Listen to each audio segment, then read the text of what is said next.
Bom dia, graça e paz. Você pode aplaudir mais uma vez o nome do nosso Senhor Jesus, o Rei dos Reis, o Senhor dos Senhores, aquele que é Senhor da nossa vida, o Senhor da nossa história, e aquele a quem nós dedicamos toda a honra e toda a glória. Quero agradecer aos irmãos do louvor aqui, daqui a pouquinho a gente retorna. Quero deixar aqui também o abraço do pastor Marcos, o abraço do pastor Danilo, que não puderam estar conosco nessa manhã, mas logo mais estarão conosco, para a glória do Pai. Muito feliz, irmãos, com esse tempo que Deus tem preparado sobre as nossas vidas. Um recado que eu acredito que precisa ser dado também. No dia 31 de março, o último domingo desse mês, no culto da noite, nós temos o musical de Páscoa.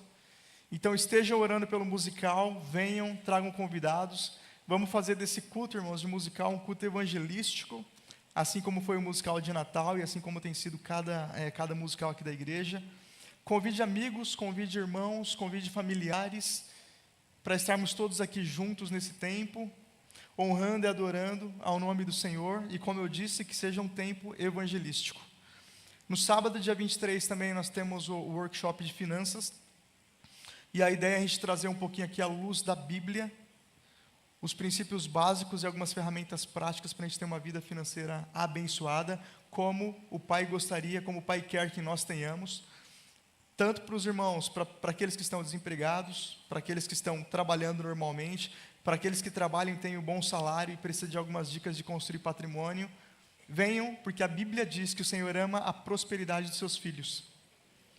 E nós precisamos acessar também esse nível para a glória e honra do Pai, porque eu creio que filhos prósperos honram ao Senhor e abreviam a volta de Cristo. Que a prosperidade vem estar nas mãos da igreja, para administrar de forma santa, segundo os princípios do céu. Amém? Para a glória do Pai. Amigos, essa manhã eu queria falar um pouco sobre a cruz, uma palavra que o Senhor trouxe aos nossos corações com o tema Descida pela cruz. Falar um pouquinho sobre as nossas decisões do dia a dia, e a principal dela, né, irmãos, uma decisão que nós temos que validar todos os dias da nossa vida, no nosso coração, decidir tomar a nossa cruz. Se vocês puderem abrir comigo suas Bíblias em Hebreus, capítulo 12, versículo 15. Aqui eu estou com a NVI. A gente vai acompanhando na tela também.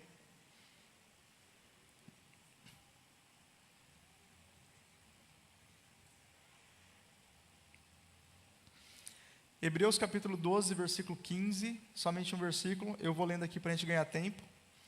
A Bíblia diz: cuide que ninguém se exclua da graça de Deus, e que nenhuma raiz de amargura brote e cause perturbação, contaminando a muitos. O autor de Hebreus, nesse versículo, ele transfere uma responsabilidade, irmãos, de volta para as nossas mãos.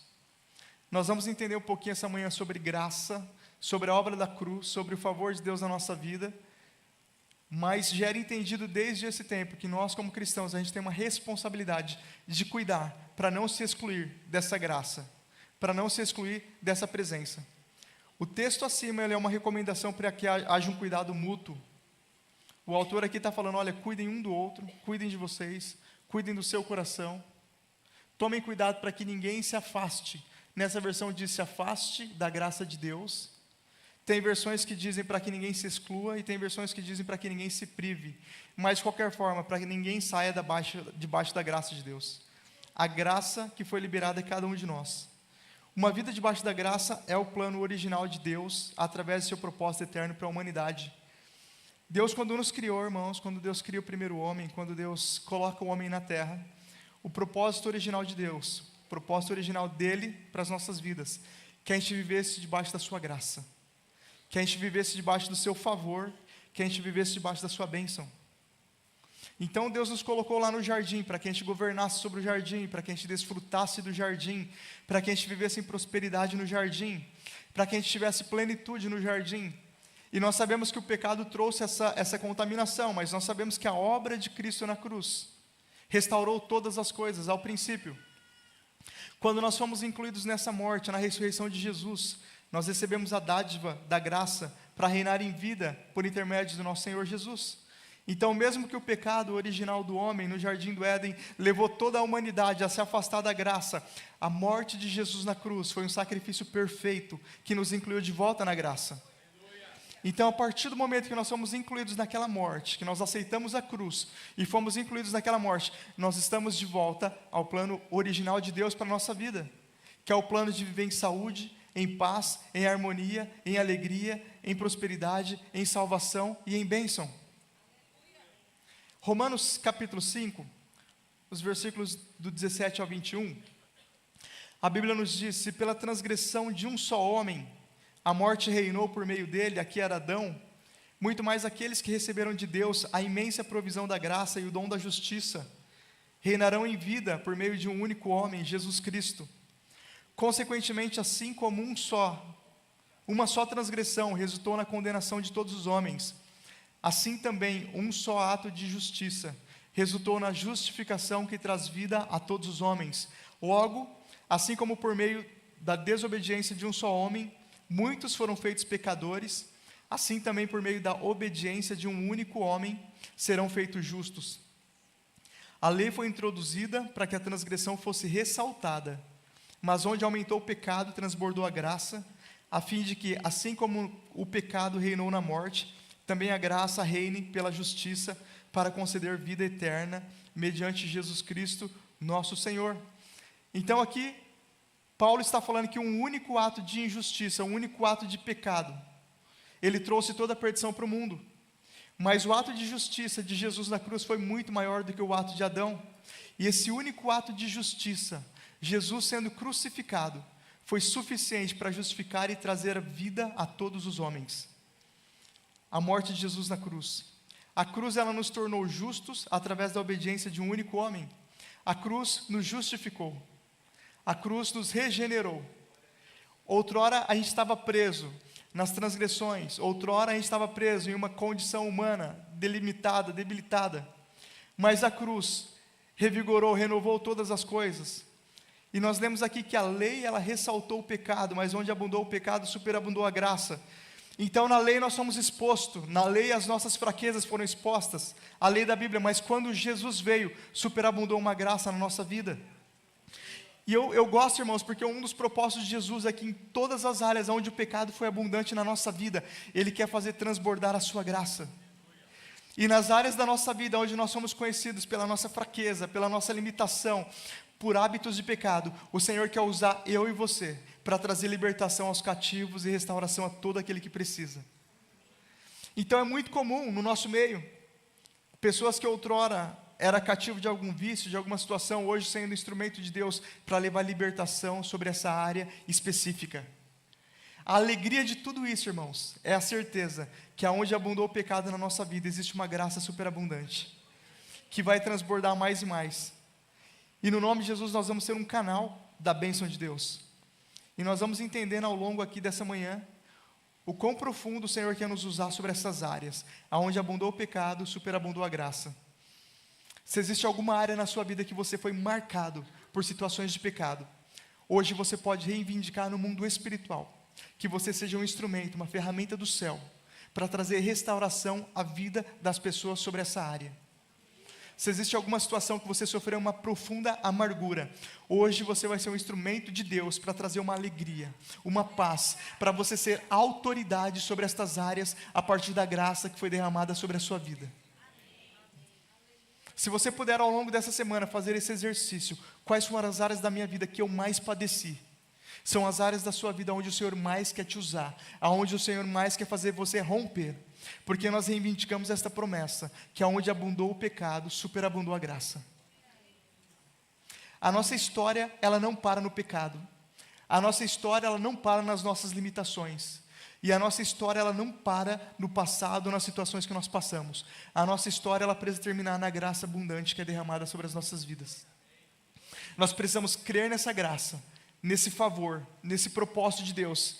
E falar, Senhor, esta área, em todas as áreas da minha vida eu posso ser comum, eu posso ser normal. Mas esta área, a tua promessa é que eu vou romper de forma extraordinária. No nome de Jesus. Promessa, irmãos, a obra da cruz na nossa vida. A graça reina pela justiça e concede vida eterna mediante a Jesus. A graça de Deus na nossa vida, ela reina através da justiça.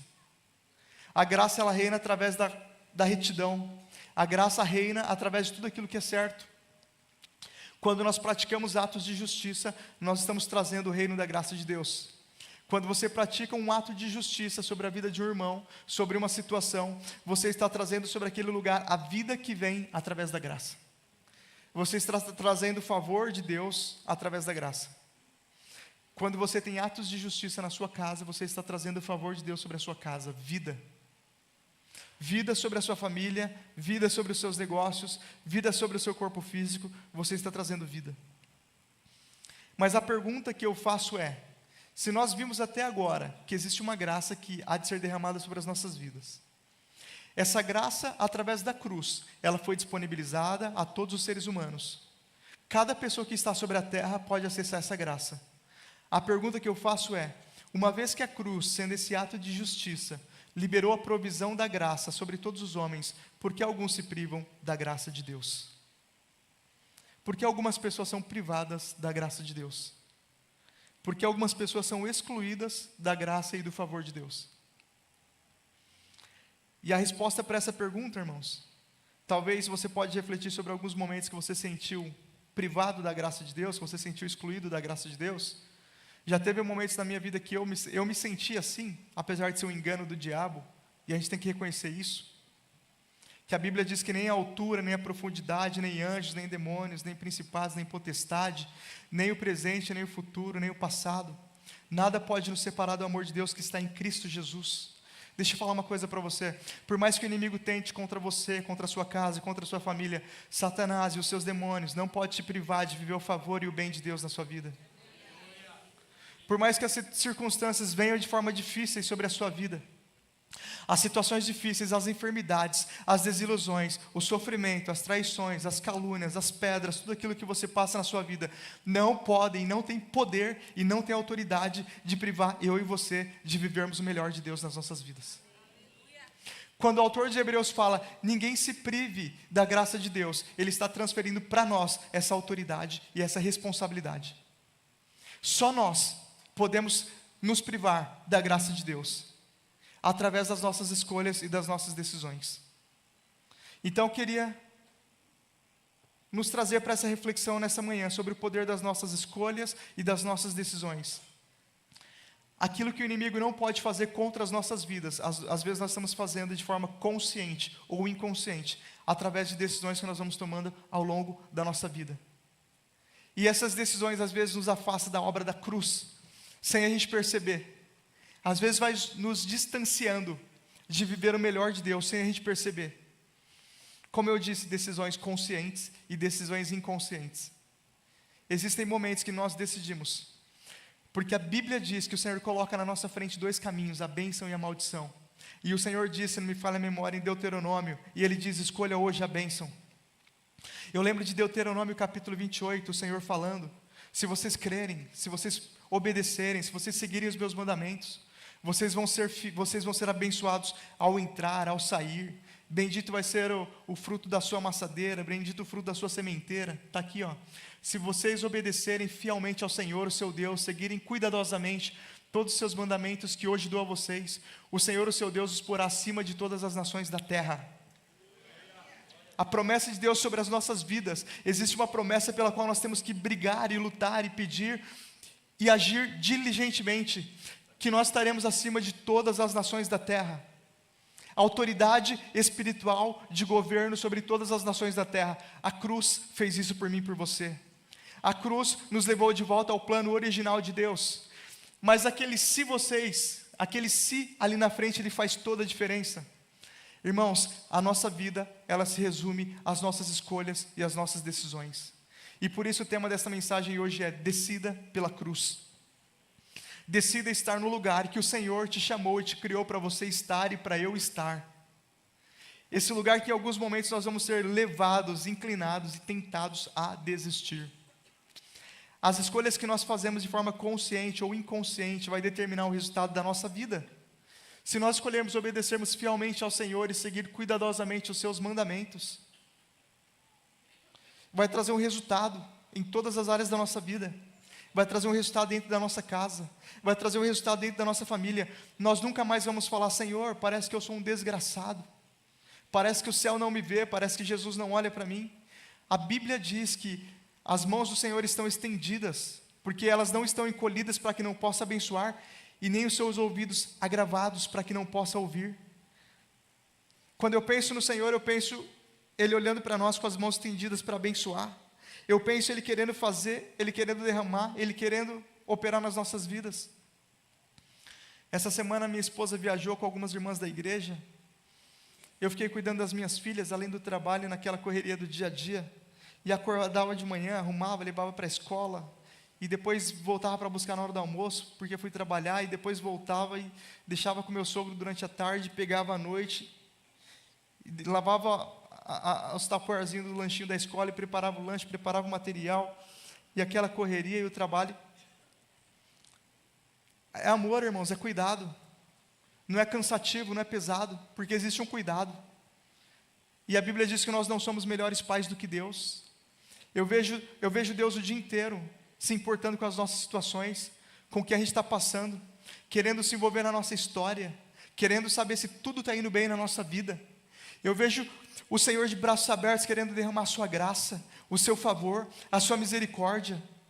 Não consigo ver Deus de nenhuma outra maneira que não seja de braços abertos falando: eu quero te abençoar, eu quero derramar sobre a sua vida, eu quero que você vá bem. Em João a Bíblia diz: eu quero que em tudo você vá bem, como bem vai a sua alma.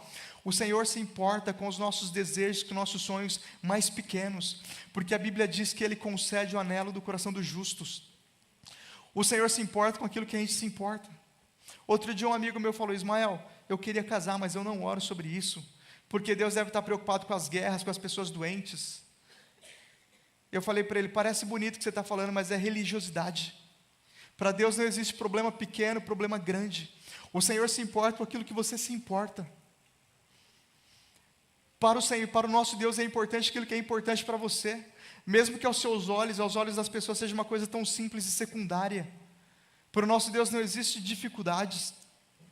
O autor de Hebreus, ele ensina: decida não se privar da graça, porque ele entendeu que se privar da graça de Deus gera amargura nos corações. E ele fala no texto que nós lemos: ninguém se prive da graça de Deus, ninguém tome essa decisão de se excluir do favor de Deus, para que nenhuma raiz de amargura ao brotar cause perturbação. O Senhor não tem perturbação para as nossas vidas, o Senhor não tem amargura para o nosso coração,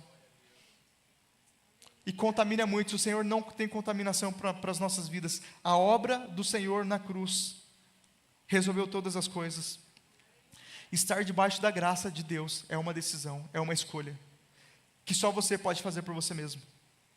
Eu lembro que quando eu era pequeno eu ouvia muito a expressão: a salvação é individual. A graça de Deus é individual, o favor de Deus é individual, a fé é individual, a adoração é individual. Eu preciso tomar as decisões pela minha vida. Eu posso aconselhar, encorajar, exortar, admoestar, mas eu preciso tomar as decisões pela minha vida. As minhas filhas um dia vão ter que decidir por elas. Cada um de nós temos que decidir por nós mesmos, firmar essas estacas de decisão no nosso coração, assim como um dia Josué fez. E Josué disse para o povo: hoje vocês escolhem o caminho que vocês vão seguir, mas eu e a minha casa serviremos ao Senhor. E desde aquele dia, ele nunca mais repensou essa decisão, porque ele firmou essa decisão no coração dele. Nós temos que decidir nos nossos corações desfrutar da graça de Deus todos os dias da nossa vida. Amém? Nós não podemos deixar que nenhuma decisão da nossa vida, consciente ou não, nos prive da graça de Deus. A gente tem que policiar. Se o inimigo não está tentando nos persuadir de alguma forma, eu já disse que ele não pode tomar, que ele não tem autoridade para nos afastar da graça, mas ele pode nos persuadir, convencer o nosso coração. Muitas vozes nesses dias tentando nos persuadir, convencer o nosso coração que algumas coisas não são importantes. Eu decidi, irmãos, e não estou falando que ninguém tem que seguir isso, mas eu decidi que algumas estacas estarão bem firmes no meu coração. O Berg leu aqui hoje sobre Mateus 6,33, buscar em primeiro lugar o reino do céu e a sua justiça, e todas estas coisas vos serão acrescentadas. Quando eu deixo um compromisso secundário para vir para a igreja, já ouvi algumas vezes algumas pessoas falando: isso não é religiosidade? E eu falo: para mim está bem claro no meu coração o que é religiosidade e o que é compromisso com o reino de Deus. Para mim é bem claro no meu coração. E se eu tiver que deixar algum compromisso que não é tão importante, talvez até um momento de lazer meu, para estar comprometido com o reino, eu estarei comprometido com o reino. Às vezes eu vou ministrar de manhã e não vou ministrar à noite. E eu volto à noite para receber da parte de Deus, mas para honrar quem estará aqui também. E também da mesma forma, mas isso não é religiosidade, quer estar lá todo o tempo? Irmãos, tem coisa que não é religiosidade, tem coisa que é ética, tem coisa que é honra. E nós fazemos por isso. Então, esses dias que nós temos vivido são dias que muitas vozes têm falado. Eu tenho ouvido muitas pessoas criticando o reino com esse nome de religiosidade. E as pessoas falando, não, você não precisa buscar tanto a Deus, você não precisa ler tanta Bíblia, você não precisa ser tão santo, porque isso é religiosidade, isso é religiosidade, isso é cuidado. Isso é cuidar, isso é guardar o seu coração, isso é guardar aquilo que o Senhor te deu de principal. Isso é entender quais são as prioridades da sua vida. Nós vamos falar um pouquinho mais disso na frente. Isso é não deixar que nenhuma decisão da nossa vida nos prive da graça de Deus, do favor do Senhor. Não decidir já é uma decisão. Tem pessoas que ainda não escolheram, tem pessoas que ainda não tomaram essa decisão na sua vida. Isto já é uma decisão. A indecisão de participar ou não da graça já é uma decisão de estar fora da graça. Porque a Bíblia diz que o reino de Deus, o reino dos céus é tomado à força. Nós temos que nos esforçar sim. Toda escolha que fazemos tem um contexto, tem um plano de fundo que reflete a nossa essência. As nossas decisões, irmãos, ao longo do dia, elas falam muito da essência que está no nosso coração. A Bíblia diz que a boca fala o que o coração está cheio. Isso significa que de alguma maneira a gente externaliza aquilo que está no nosso coração, a nossa essência. As respostas que nós damos falam muito a respeito de quem nós somos. Então toda escolha que a gente faz, ela tem um contexto, ela tem um plano de fundo, baseado na fé que está no nosso coração, baseado na convicção que está no nosso coração. Toda escolha, quando você está diante de uma porta de emprego, porta A ou porta B, isso fala muito sobre o que está no seu coração, no meu coração. Quando você está diante de dois caminhos, se eu vou para a direita, se eu vou para a esquerda, a decisão que você vai tomar, ela reflete, ela tem um contexto, ela tem um plano de fundo. Você conversou com as pessoas, você pesquisou, você falou, existe uma história envolvida. Nos momentos de medo, de preocupação, de dúvidas, de pressões, de insegurança, as nossas pequenas atitudes, elas precisam refletir a maior decisão da nossa vida, que foi tomar a nossa cruz e seguir a Jesus. Os momentos que nós mais somos tentados a abandonar a cruz são os momentos de dúvida, de insegurança, de perseguição, de medo. As pessoas que estão lutando contra algum mau hábito, contra algum vício, os momentos que mais estão propensos a ter uma recaída são os momentos de pressão, de angústia, de medo. Ou o momento que as coisas estão indo muito bem, momento de muita alegria, momento de muita festa. Nós somos tentados a deixar a nossa cruz. Nós somos tentados a deixar os nossos princípios, a deixar a obra de Cristo. A Bíblia diz em Marcos 8,34: Então ele chamou a multidão e os discípulos e disse: Se alguém quiser acompanhar-me, negue-se a si mesmo, tome a sua cruz e siga-me. Jesus falando. Mais uma vez aqui, o Senhor está falando sobre decisão. Mais uma vez aqui, Ele não impôs nada a ninguém. Ele disse, se alguém quiser. Se alguém quiser viver o melhor de Deus, se alguém quiser viver o bem do Senhor, se alguém tomar essa decisão na sua vida, de vir após mim, negue-se a si mesmo, tome a sua cruz e siga-me. E essa atitude, ela precisa ser diária e constante. Um dia nós já decidimos por Jesus. Um dia nós aceitamos Jesus. Agora as nossas pequenas atitudes do dia a dia, elas precisam ir na mesma direção. E aqui, irmãos, eu queria dar alguns exemplos de irmãos na Bíblia, que a despeito da sua situação, que a despeito da sua condição, tomaram algumas decisões em momentos críticos. Nos momentos críticos da nossa vida, as pressões vão nos levar a tomar uma decisão rápida, e às vezes até impensada. E nesse momento, nosso coração tem que estar firme, para a gente tomar a decisão certa. O primeiro irmão que passou por isso, Davi, primeiro exemplo que eu quero dar aqui, Davi. A decisão de Davi diante de Golias, está em 1 Samuel, capítulo 17. Irmãos, alguém já enfrentou algum Golias na sua vida aí? Poucas pessoas. Alguém já enfrentou algum Golias na sua vida? Eu tenho certeza, irmãos, que tem situações que alguns de nós passamos essa semana, que se fosse outras pessoas não estaria no culto hoje. Mas decidiu dar uma resposta. Em 1 Samuel, no capítulo 17, eu vou ler poucos versículos. O primeiro versículo aqui, ali conta toda a história de Davi e Golias. Mas o versículo 32, Davi está falando: ninguém ficará com o coração abatido por causa desse filisteu. Teu servo irá e lutará com ele. Eu quero só frisar aqui na decisão de Davi. Mas ele está falando aqui para Saul: ninguém ficará com o coração abatido por causa desse filisteu. Teu servo irá e lutará com ele. No dia que aquele jovem pastor estava diante de uma situação que aos olhos dele era dificílima, o exército de Israel estava 40 dias paralisado por causa de Golias. Golias ameaçando, Golias amaldiçoando, Golias falando mal contra o povo de Deus, o exército de Israel paralisado, não tinha ninguém que se levantasse. Davi, um jovem pastor, se levanta e fala: eu vou enfrentar. Existem situações, irmãos, que já paralisaram muitas pessoas à nossa volta. E essas situações precisam de uma pessoa que se posicione a despeito da sua realidade. O que eu gosto da história de Davi é que ninguém esperava nada dele. Ele não tinha nenhuma responsabilidade de dar o primeiro passo. Ninguém esperava dele. Até mesmo quando ele fala: eu vou enfrentar, o rei Saul zomba dele, os irmãos zombam dele, o gigante Golias zomba dele, ninguém esperava nada dele. Ele não tinha aquela responsabilidade. Mas ele tinha uma convicção no coração dele, que diante de uma situação que estava paralisando toda a família dele, estava paralisando toda a nação dele, ele precisava dar uma resposta no mundo espiritual. Nos dias, irmãos, que a gente é levado a enfrentar gigantes, a gente precisa tomar uma decisão: eu vou confiar nas promessas e vou dar o próximo passo. A história do chamado de Davi é muito interessante, porque Davi, no momento que esse profeta Samuel foi ungir ele foi esquecido até pelo pai dele. O pai dele falou: tem mais um menininho que está lá cuidando das ovelhas, manda chamar também. Improvável, mas no momento certo ele teve condições pelo Espírito Santo de tomar as decisões certas. E tudo na nossa vida, irmãos, diz respeito às decisões que a gente toma, as escolhas que nós tomamos.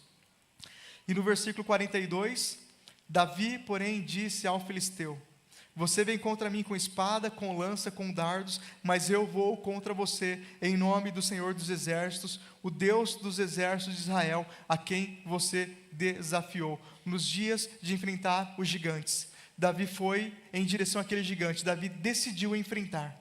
Davi decidiu levantar a cabeça e enfrentar aquela situação, no nome do Senhor, o Deus a quem ele servia. Existem situações que vêm contra a nossa vida, contra o nosso país, contra a nossa família, contra o irmão da igreja, contra o irmão da célula, que nós precisamos levantar a cabeça e decidir, e enfrentar as situações, mediante a palavra e mediante as promessas que nós temos sobre as nossas vidas. Se Davi tivesse decidido ser só mais um no meio da multidão, e ser indiferente ao que Golias estava dizendo, ele não teria obtido aquela vitória. E no versículo 47 ele fala: todos os que estão aqui saberão que não é por espada ou por lança, ou seja, nenhuma condição humana, que o Senhor concede vitória, porque a batalha é do Senhor e Ele entregará todos vocês em nossas mãos. Davi está falando dos filisteus. Davi falou: eu decido hoje lutar essas lutas no nome do Senhor dos Exércitos. Eu decido hoje sair de uma posição de indiferença, de letargia, e tomar a minha posição, pelo nome do Senhor, crendo que não é pela força dos meus braços, mas é no nome do Senhor a quem eu sirvo. E a despeito dessa condição física e do tamanho do gigante, no dia do levante, Davi decidiu dar um passo de fé e enfrentar a situação no nome do Senhor. Eu perguntei aqui e vários irmãos disseram que passou por gigantes, já enfrentou gigantes na sua vida, situações intransponíveis, e eu creio que a vitória veio de uma forma sobrenatural. Mas eu tenho uma coisa para te contar. Golias não estava só. Tinha outros gigantes que vieram depois. Os valentes de Davi também mataram outros gigantes. Está lá em 2 Samuel. Depois de um gigante vem outro.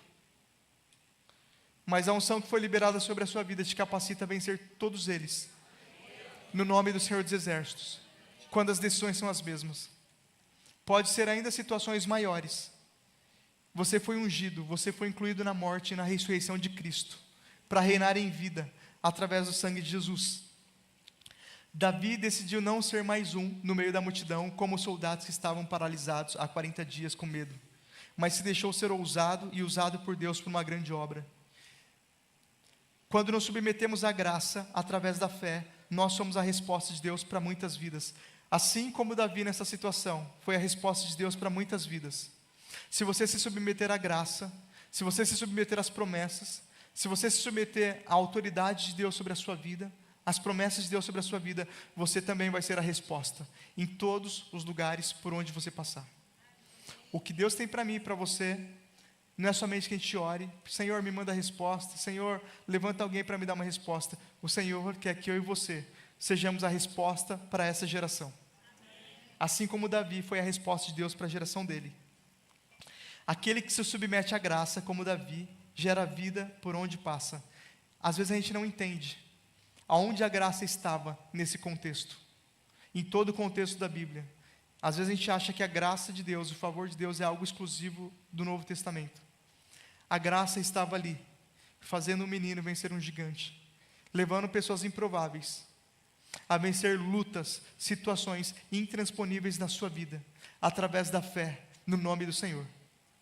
Nós oramos aqui nessa manhã pela vida do Carlos, que enfrentou aquele gigante, aquela situação, e no nome do Senhor esse gigante caiu, para a glória do Pai.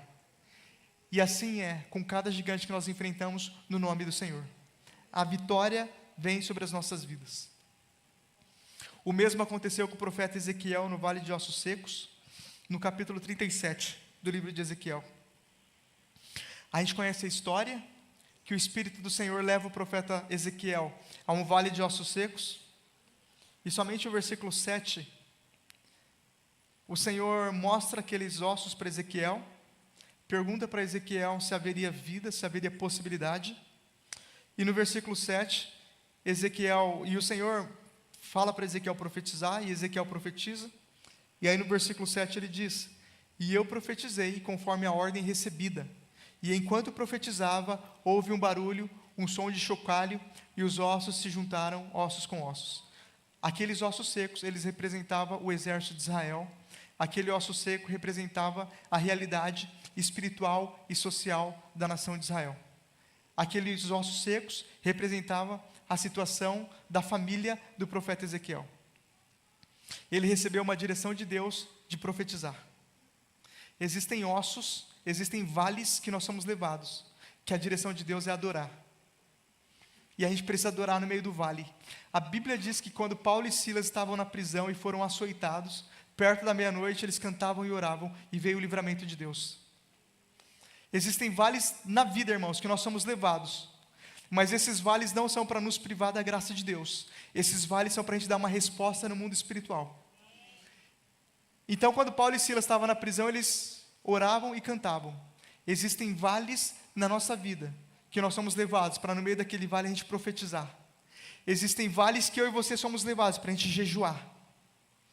Existem vales que nós somos levados para a gente se unir com os irmãos. Existem vales que nós somos levados para a gente vencer com a palavra. Cada vale que nós somos levados, o Senhor dá uma direção. Mas a nossa resposta naquele momento: eu não vou me privar da graça de Deus. Eu vou dar uma resposta de obediência. Se o Senhor no meio dessa situação está mandando eu adorar, eu perseverar, eu permanecer firme, é dessa forma que eu vou continuar. Se no meio dessa situação, o vento balançando, as coisas acontecendo, as perseguições vindo, se o Senhor está mandando eu perseverar em adoração, eu vou perseverar em adoração. Porque a minha resposta, debaixo de uma obediência, vai gerar vida sobre esse vale de ossos secos. Ezequiel foi levado em espírito pelo Senhor a esse vale de ossos, e esses ossos estavam sequíssimos. E assim como Ezequiel, quando nós somos levados a situações de ossos sequíssimos, de calamidade, a nossa resposta não é se espantar com a aparência da morte ou com a possibilidade da perda, mas o nosso posicionamento deve ser declarar vida aos ossos. Deus não levou Ezequiel naquele vale de ossos secos para paralisar a vida dele, para ele ficar impressionado com o quão difícil era aquela realidade. Como eu disse aqui, irmãos, alguns de nós passamos por situações esta semana, que se não fosse a graça de Deus, talvez a gente não estaria aqui. Mas quando o Senhor nos coloca diante dessas realidades, não é para nos paralisar, não é para a gente ficar impressionado, Não é para a gente ficar abismado com as situações difíceis. Quando o Senhor nos coloca diante dessas situações, é para eu e você ser um canal de vida sobre essa situação, no nome de Jesus. Toda situação de calamidade que você se depara, o Senhor te colocou para ser um canal de vida, através da graça. É a graça que flui a partir da sua vida. Quando Ezequiel decidiu obedecer, ele se tornou fonte de vida. A vida do Senhor fluiu através das suas palavras. A vida do Senhor fluiu para a família de Ezequiel, para os amigos de Ezequiel, para aquela situação de calamidade, através da obediência dele, através das palavras que ele liberou. Nós fomos numa conferência no ano passado, onde o pastor JB falava: existem destinos que estão paralisados, esperando uma palavra profética ser lançada. Mãe e pai, você não sabe a autoridade da sua palavra profética sobre a vida do seu filho. A Bíblia diz que o Senhor realiza, que o Senhor opera o fruto dos nossos lábios. As palavras proféticas que você libera sobre a sua casa, não importa se os ossos estão sequíssimos, as tuas palavras vão liberar a graça de Deus sobre aquele lugar. As tuas palavras vão liberar o agir do Espírito Santo sobre a sua casa, sobre a sua família. Porque você é autoridade sobre aquele lugar. As tuas palavras vão liberar vida sobre a sua situação financeira, sobre o seu emprego, sobre a empresa onde você está. As tuas palavras, a graça de Deus vai fluir e vai trazer vida sobre o vale de ossos secos, através do seu gesto de obediência, quando você decide tomar a sua cruz e seguir a Jesus. Vem vida aos sepulcros, vida, vida, vida. O Senhor quer trazer vida por onde você passar. A promessa de Deus é uma promessa de vida. O ladrão não vem não para roubar, matar e destruir, mas eu vim para que você tenha vida e vida em abundância. E tudo que for diferente disso, ainda não é a vontade de Deus para você. Vida e vida em abundância depende das suas decisões e das suas respostas. Nos momentos de maior sequidão, nos momentos de maior dificuldade. Quando Ezequiel decidiu obedecer, ele se tornou fonte de vida. Havia graça para ser liberada sobre os ossos secos, através da vida de Ezequiel. A graça do Senhor estava no vale de ossos secos, e ele queria liberar vida através da profecia de Ezequiel. Ele queria liberar vida através de um profeta posicionado, disposto a fluir nesta graça, no nome de Jesus. Todas as vezes que nós decidimos pela graça, nós também somos fonte de vida por onde nós passamos. Nos dias de calamidade, nós somos a resposta de Deus para trazer vida. A igreja é a resposta de Deus para essa terra. E você é a igreja de Cristo, e eu sou a igreja de Cristo, por onde nós passarmos. A decisão de Maria diante de Jesus. Olha como tudo diz respeito a decisões. Lucas, no capítulo 10, versículos do 38 ao 42. Eu vou ler somente 41 e 42. A gente conhece essa história. E respondeu o Senhor: Marta, Marta, você está preocupada e inquieta com muitas coisas. Todavia, apenas uma é necessária. Maria escolheu a boa parte, e esta não lhe será tirada. Novamente, um dia de decisão. Marta escolheu o que todo mundo estava escolhendo. Marta escolheu aquilo que humanamente era importante aos olhos dela. Marta escolheu aquilo que as pessoas estavam cobrando que ela escolhesse. E ela começou a pressionar Maria. E ela foi até Jesus para que Jesus também pressionasse Maria, validando a opinião dela, validando as prioridades dela. Eu consigo ver, irmãos, as pessoas nos pressionando no dia a dia para tomar decisões segundo as suas prioridades, e não segundo aquilo que a gente entendeu que é a prioridade do reino.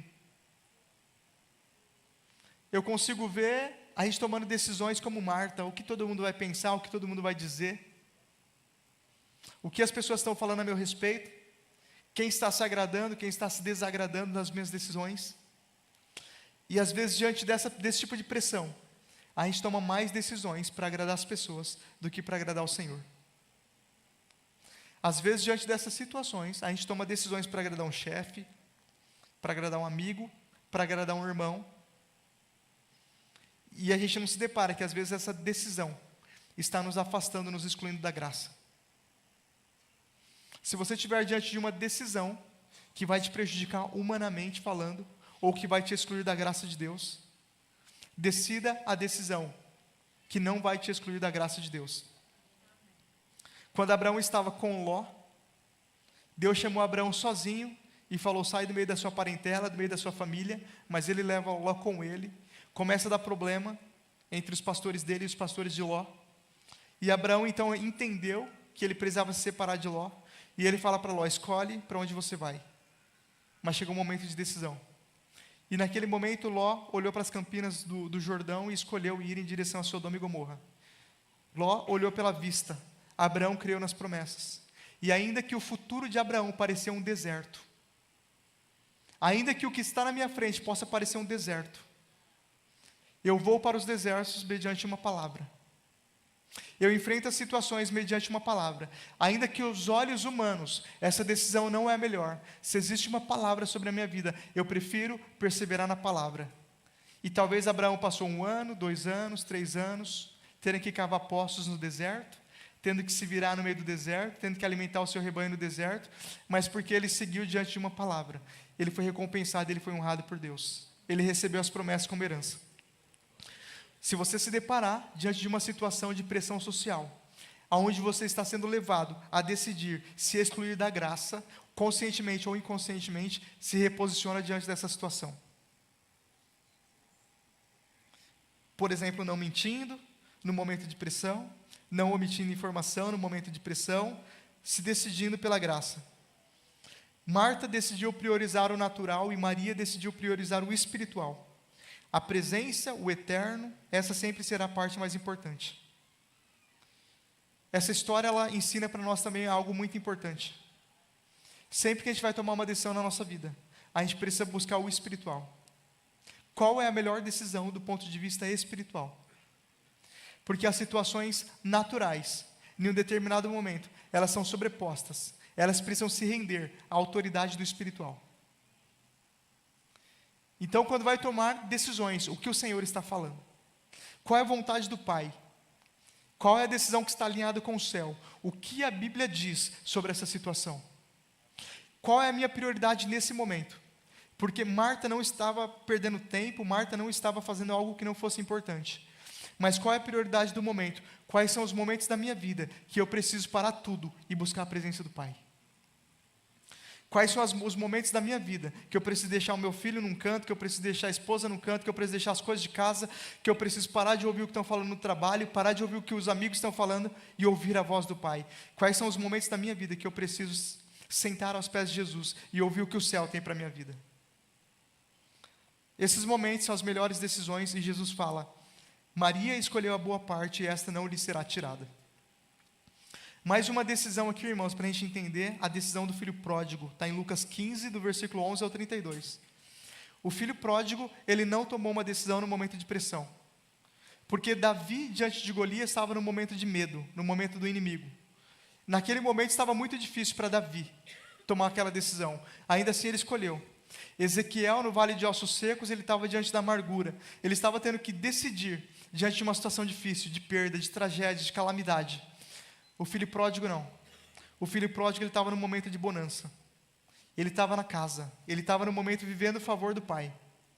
Ele estava desfrutando do melhor que o pai tinha para a vida dele. Nós conhecemos a parábola do filho pródigo, mas o versículo 13, não muito tempo depois, o filho mais novo reuniu tudo o que tinha e foi para uma região distante e lá desperdiçou todos os seus bens, vivendo irresponsavelmente. Esse é outro cuidado que a gente tem, irmãos. Às vezes, quando a coisa está muito bem na nossa vida, a gente também toma decisões erradas. Às vezes, quando as situações estão muito bem na nossa vida, a gente também mete os pés pelas mãos.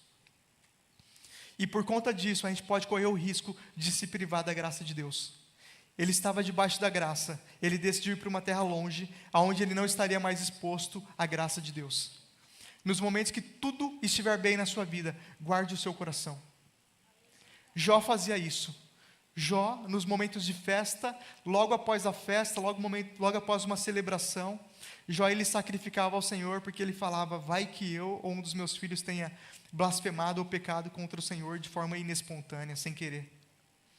Jó, nos momentos de celebração, ele reservava um tempo para, mesmo naqueles dias de voz de alegria, dias que todo mundo estava falando é festa, é curtição, é celebração, ele parava e falava: mesmo nesses dias, eu quero parar e eu quero ouvir a voz do Pai. Eu quero saber o que o pai está pensando de tudo isso. Dia que tem muito dinheiro na conta, dia que tem carro novo, dia que as portas estão abertas, dia que está tudo acontecendo, dias que você está vivendo as melhores fases, o melhor período da sua vida, você também precisa parar e ouvir o que o céu está dizendo sobre isso. Como eu preciso manter o meu coração alinhado. Esse menino, ele estava vivendo essa situação. Esse jovem, ele decidiu se afastar do pai, e dessa forma ele desperdiçou os seus recursos, seus bens, sua riqueza, sua autoridade, seu tempo, seus dons, seus talentos. Ele se privou do favor e da graça do pai. Porque nesses dias, irmãos, que as coisas estão muito bem, nós somos inclinados a abrir mão da nossa autoridade, da nossa responsabilidade, do nosso chamado, e desperdiçar de outras maneiras. O jovem se privou da graça do pai, viveu uma vida de amargura, em desobediência, em decorrência das suas escolhas. As escolhas daquele menino que tinha tudo, levou ele para ter uma vida de amargura. Já estou encerrando, irmãos, mas eu só quero mostrar como as nossas decisões são responsáveis, as nossas escolhas conscientes e inconscientes são responsáveis pelos resultados que a gente vai ter. Para a gente não se privar da graça de Deus, do favor, para a gente não se privar da obra da cruz. Tem que ser uma decisão nossa todos os dias. Eu escolho a cruz. No momento que tudo está indo mal na minha vida, eu escolho a cruz. E no momento que tudo está indo bem na minha vida, eu também escolho a cruz. Eu também não quero ter um coração inclinado a fugir desta mensagem. A decisão de Elimeleque diante da fome, uma das últimas decisões aqui, a decisão de Elimeleque diante da fome, está lá em Rute, no capítulo 1, nos versículos do 1 ao 6. O versículo 1, eu vou ler 2 versículos aqui para a gente entender. Na época dos juízes houve fome na terra, e um homem de Belém de Judá, com a mulher e os 2 filhos, foi viver por algum tempo na terra de Moabe. Aqui está falando a história de um homem que também se deparou com uma situação de pressão. A sua esposa e os seus filhos e a sua família e a sua terra estava passando por um período de fome, de sequidão. A fome na época dos juízes representava juízo de Deus. A fome naquele tempo representava um período de alinhamento. Representava que algo não estava bem, que o povo não estava espiritualmente em ordem, que eles precisavam retomar, que eles precisavam reconsiderar alguma situação. A história do juiz foi uma história onde o povo está bem diante de Deus, e aí começa a pecar, começa a se desviar da graça, e aí o povo começa a ficar mal, e por isso o povo é subjugado. Deus levanta um juiz, esse juiz liberta o povo se reconcilia com Deus, e depois volta a praticar algumas situações que não agradavam a Deus. Essa era a história da época. Se houve fome ali, indica que o povo estava passando por um período de juízo. E nos tempos, irmãos, de necessidade, nos tempos de escassez, eu falei aqui quando tudo está bem, mas quando tudo está mal, nós também somos forçados a tomar decisões. E esse tipo de decisão me impacta, que eu também já fui forçado a tomar esse tipo de decisão. Buscar um lugar de fuga.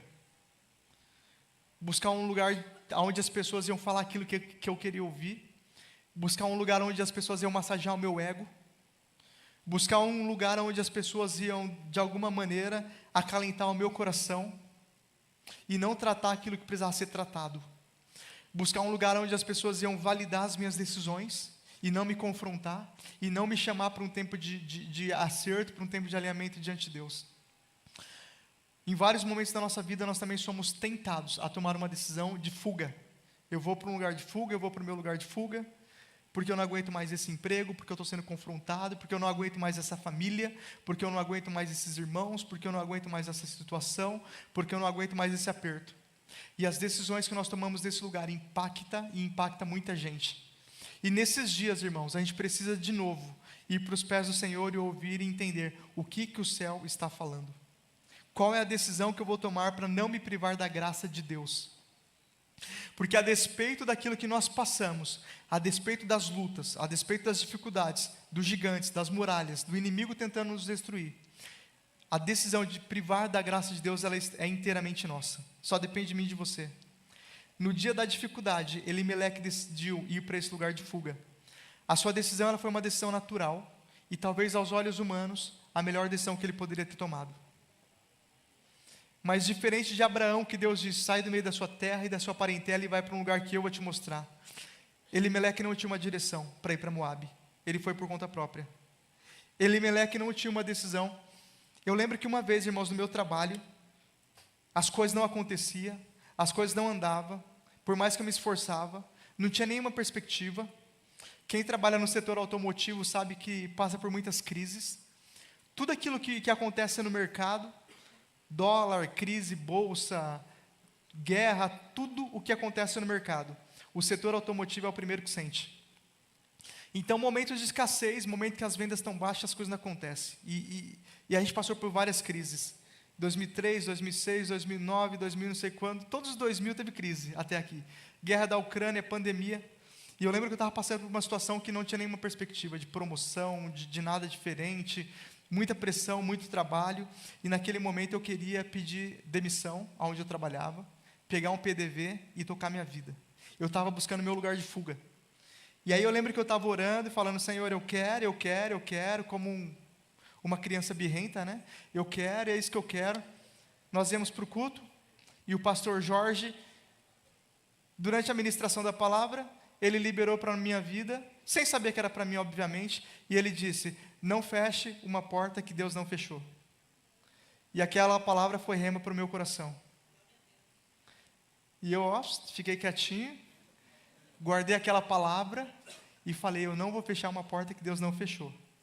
Parei de orar sobre isso, virei essa página da minha vida, falei: eu vou me adequar aqui no Vale de Ossos Secos, eu vou me adequar aqui nessa situação que eu estou passando, ainda que seja uma situação de fome, de escassez, ainda que seja uma situação de salário baixo, de muita dificuldade, de muita luta, muito trabalho e pouco resultado, mas eu vou passar por essa fase e não vou fechar portas que Deus não fechou na minha vida.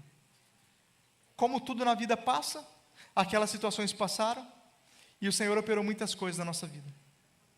Mas a gente precisa entender que dias de fome não são motivos para a gente tomar decisões erradas na nossa vida. Dias de escassez, dias de necessidade, não são motivos para a gente se privar da graça de Deus, para a gente tomar decisões que vão nos afastar do favor do Senhor. Assim foi com Elimeleque. A família de Elimeleque, ela passou por uma sequência de perdas, pelo simples fato dele decidir naturalmente e não pelo Espírito. Olha a importância de você orar sobre as situações. Eu estou falando de vida prática, irmãos. Eu estou falando que Deus manda resposta para você de uma forma ou de outra.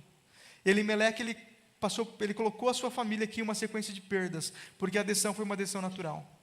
Porque ele não buscou em Deus uma resposta, uma decisão para a vida dele. Ao voltar para Belém, Noemi pede para ser chamada de Mara, que significa amargurada, ou seja, nós começamos lendo: ninguém se exclua da graça de Deus, e não deixe que nenhuma raiz de amargura brotando vos perturbe. Quando Elimeleque excluiu toda a família dele da graça de Deus, ele sujeitou toda a família dele a viver em amargura. A esposa dele depois fala: eu não me chamo mais Noemi, mas me chamo Mara, porque significa amargurada. A terra estava passando por um período de juízo, e Elimeleque leva a sua família a essa situação de amargura, por privar-se da graça, e todo aquele que se priva da graça, ele cai numa situação de amargura. A gente precisa olhar para o nosso coração e entender se nós estamos passando por algum tipo de amargura. A gente precisa saber que existe uma graça para ser liberada sobre as nossas vidas, e nós precisamos crer e aceitar e desfrutar dessa graça. Não existe amargura que seja vontade de Deus para a sua vida e nem para a minha. Toda situação de amargura, existe uma graça esperando para ser derramada e transformar. Às vezes os motivos para se privar da graça, eles são aparentemente plausíveis. A fome ali naquela terra era uma situação plausível, era uma situação que aparentemente era um motivo bom. Parece que ele tinha um motivo naturalmente, mas nós que somos espirituais, a gente não se move pelo natural, a gente precisa se mover pelo espiritual. Ainda que exista um motivo na sua frente, que é plausível a te levar a tomar uma decisão errada, ore ao Senhor, para você discernir a situação e a decisão. Ainda que você tenha um motivo plausível para se excluir da graça, não tome decisões que te excluam da graça de Deus. Uma decisão como essa, consciente ou não, gera ainda mais amargura. O momento de Elimeleque, ele não era de se privar e ir para Moabe, mas era o momento em buscar uma resposta em Deus, como as pessoas que ficaram em Belém, incluindo Boaz. Olha que interessante, irmãos, a gente conhece a história de Ruth, e a gente sabe que quando Noemi voltou para Belém, Boaz estava lá, e Ruth casou com Boaz, e entrou na genealogia de Jesus. E eu me pergunto isso para a Bíblia. Quando Elimeleque decidiu fugir, Boaz estava lá reconstruindo a cidade. Nos momentos que a gente decide fugir de alguma situação, alguém fica lá. Existem momentos que a gente precisa ficar em situações, em lugares e buscar a vontade de Deus. Porque, como eu disse aqui, nós somos a resposta de Deus. Tem momentos da nossa vida, irmãos, que é momento da gente ficar onde nós estamos, no trabalho que nós estamos, na família onde nós estamos, reconstruindo aquele lugar, como Boaz fez. Boaz estava crescendo, Boaz era um jovem. A Bíblia diz que Boaz era um parente rico de Noemi. Significa que para ele existia prosperidade, para ele existia o bem do Senhor. Ele estava desfrutando da graça em um tempo de fome. A graça estava disponível e está disponível em todos os momentos da nossa vida. Nós precisamos perceber a graça e nós precisamos nos sujeitar à graça de Deus. Irmãos, existe o favor de Deus no meio da sua calamidade. A gente precisa enxergar aonde está o favor de Deus e nos sujeitar a Ele. E esperar para que o Senhor mude a nossa história. O que Boaz estava fazendo naquele período? Que enquanto Elimeleque estava fugindo, ele estava lá desfrutando. O que Boaz estava fazendo? Porque depois, se a gente ler a história, a gente vai ver que Boaz era um homem justo. Se eu fosse trazer para os nossos dias ou para o Novo Testamento, eu ia dizer que Boaz foi uma pessoa que teve um encontro com Cristo, que aceitou tomar a sua cruz, que aceitou seguir a Jesus, e por conta disso, no meio da calamidade, Deus estava protegendo a vida de Boaz. No meio da calamidade, Deus estava protegendo o coração de Boaz. No meio da calamidade existia um povo que Deus tinha separado. Nos dias que Elias estava fugindo para a caverna, assolado por Jezabel, completamente exausto, exaurido das situações de luta, das situações humanas. No dia que Elias estava querendo pendurar a chuteira e jogar a toalha, a Bíblia diz que Deus falou para Elias: Elias, sai da caverna, porque existe um povo lá, porque existem 7.000 que eu conservei santo, que não se renderam. Nos dias, irmãos, que nós nos vemos tentados a nos excluir da graça de Deus, a gente precisa olhar e falar: Senhor, aonde estão os 7.000 que não se renderam? Aonde está o povo que o Senhor tem conservado santo para o louvor da sua glória? Aonde estão aqueles que têm se fortalecido? O que esses irmãos têm feito? Porque no dia que está todo mundo desesperado, tem um povo que está confiante, porque o seu coração está em Deus. Porque nos dias que ninguém sabe o que fazer, tem um povo que sabe exatamente o que tem que ser feito e está fazendo. E o Senhor fala para Elias: Elias, sai. O seu lugar não é na caverna, o seu lugar é junto com aqueles 7.000 que não se renderam. Existe um trabalho, Elias, que você precisa completar. Você precisa ungir um novo rei, você precisa ir lá e ungir Jeú como rei, você precisa ir lá e ungir Eliseu como seu sucessor, como profeta. Elias, ainda existe um trabalho que tem que ser continuado. Elias, tome a sua cruz e volte a me seguir. Os dias de calamidade não são motivos plausíveis para a gente decidir se ausentar da graça. A gente precisa reconhecer e desfrutar da graça de Deus, desfrutar do melhor do Pai sobre as nossas vidas. O Pai nos ama. A cruz anulou toda a raiz de amargura. A cruz anulou toda a raiz de condenação. Se eu e você decidir a cada dia na nossa vida, nas pequenas atitudes, tomar a nossa cruz e seguir a Cristo, existe vida para ser liberada em nós e através de nós. Vida aos sepulcros, vida aos lugares perdidos, vida no meio do desespero, paz no meio das situações, paz no meio das confusões. Existe calmaria para a sua casa, calmaria para a sua família, existe calmaria para as suas finanças, existe calmaria de Deus para as situações, existe calmaria de Deus para o seu ministério, porque a Bíblia diz que depois da tempestade vem a bonança. Nos momentos de tempestade, as nossas decisões não têm que ser pular do barco. Atos, se não me falha a memória, capítulo 27, a Bíblia diz que Paulo estava sendo levado para Roma. Eu não lembro se é o 26, 27 ou 28, é um dos últimos ali. Paulo estava sendo levado para Roma e veio uma grande tempestade sobre o barco. E a tempestade bateu dia e noite. Eles começaram a jogar para fora tudo que tinha, começaram a jogar para fora os alimentos, jogaram para fora as malas e etc. Naquele dia, naquele momento, tem um versículo da Bíblia que eu gosto muito, que fala que depois de vários dias e várias noites em que não vimos sol nem lua, nós perdemos toda a esperança. Paulo também foi colocado numa situação que depois de vários dias, não vendo nenhuma saída para a sua situação, ele e os marinheiros perderam toda a esperança. Naquele dia Paulo foi orar, e a Bíblia diz que o anjo do Senhor veio até Paulo e trouxe uma resposta e falou: Paulo, ninguém pule do barco, porque eu tenho livramento para todos. Paulo chamou os marinheiros e falou: existem dias que a gente não está vendo nem sol nem lua, existem dias, existem anos que o tempo não está se clareando sobre a nossa vida, existem anos que a gente não está vendo nem sol nem lua sobre a nossa casa. Existem dias e dias e meses e semanas que a gente não está vendo nenhuma raiz de esperança para a nossa vida financeira, para a nossa vida, para a nossa carreira profissional, ou uma situação, uma perspectiva de mudança para a nossa família, uma perspectiva de salvação para a nossa casa. Mas a ordem de Deus para Paulo naquele momento foi: ninguém sai do barco, porque eu tenho livramento para todos. E a Bíblia diz que a tempestade continuou, a Bíblia diz que eles ficaram totalmente à deriva. Não existia nada que humanamente pudesse ser feito. Eles ficaram totalmente à deriva. Naquele dia, o Senhor deu uma ordem e Paulo decidiu obedecer. E Paulo decidiu perseverar. E Paulo decidiu orar. O barco veio à deriva, mas eles se escoraram nos escombros do barco e todos chegaram até a ilha de Malta. E todos chegaram salvos, e a Bíblia diz que todos foram salvos. No dia das tempestades, decida perseverar. Decida obedecer.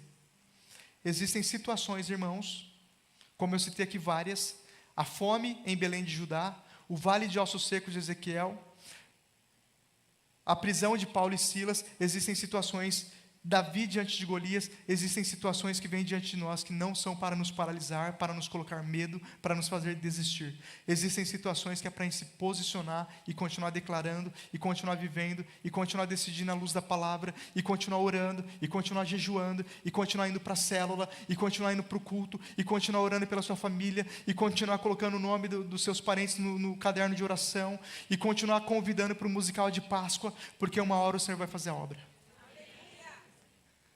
Situações que nos levam a perseverar.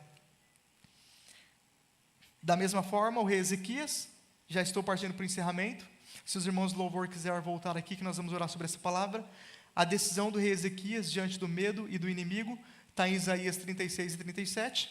Para a gente ganhar tempo aqui, eu vou ler o capítulo 1 de Isaías 36, o versículo 1 de Isaías 36.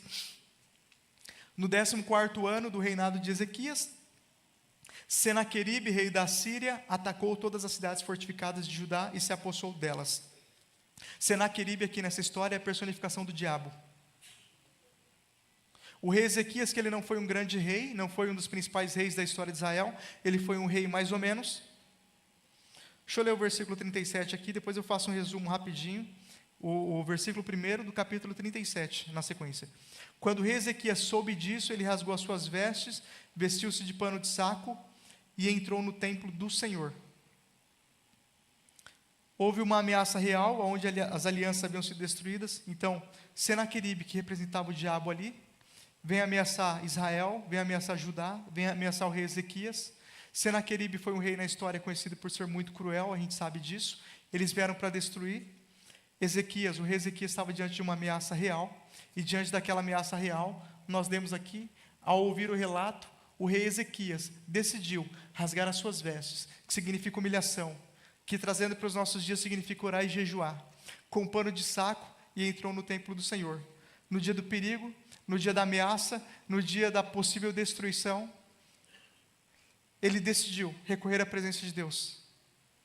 Ele decidiu não ter uma atitude humana, ele decidiu não ter uma atitude natural, mas ele decidiu confiar. Ele decidiu se submeter à cruz, à graça, ao favor do Senhor.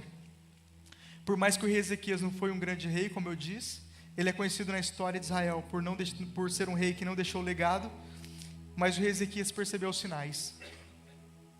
Quando ele percebeu que o inimigo estava se aproximando, quando ele percebeu que o inimigo estava querendo plantar amargura, nós lemos lá no versículo 1 de 36, no 14º ano do reinado de Ezequias, Senaqueribe, rei da Síria, atacou as cidades fortificadas de Judá e se apossou delas.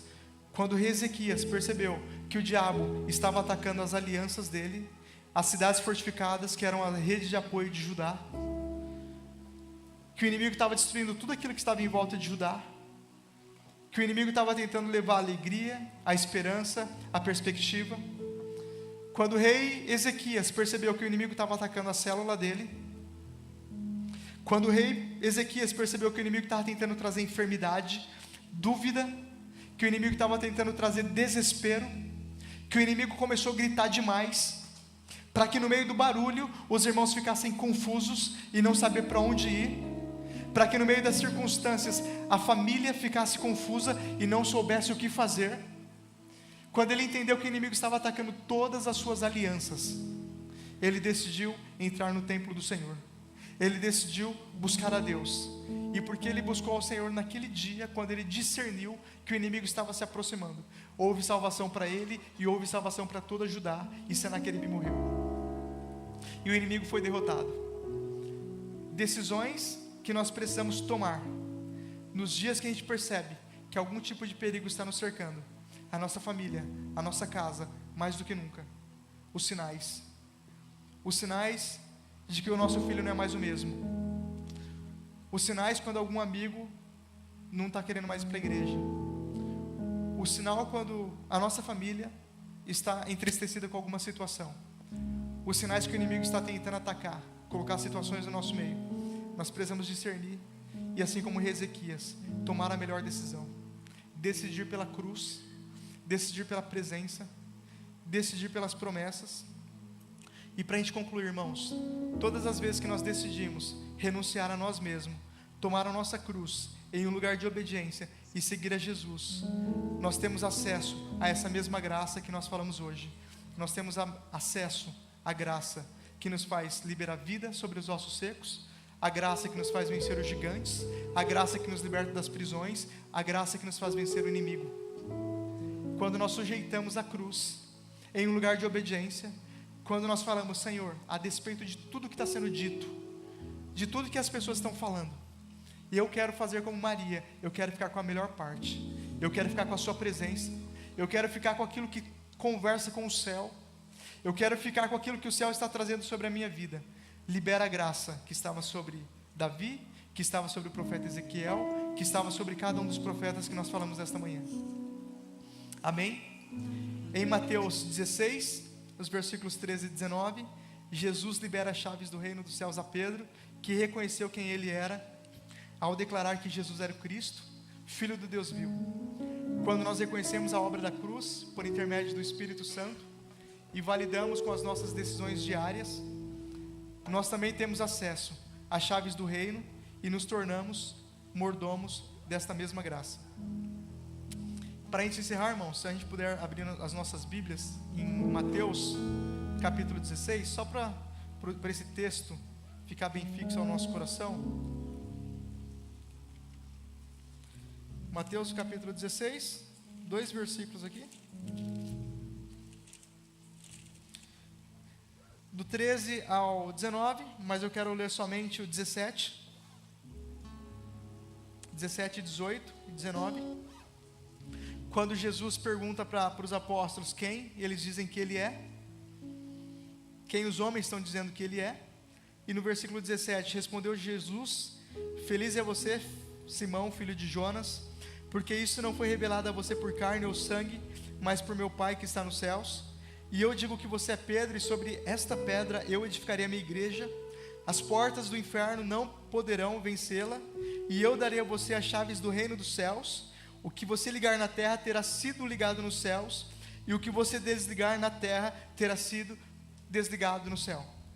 E nesta manhã eu quero te convidar, debaixo dessa mesma visão, debaixo dessa mesma graça, a tomar posse, como Jesus disse aqui para Pedro: você tem as chaves do reino dos céus. Você tem autoridade liberada por Deus sobre a sua vida para ligar e desligar.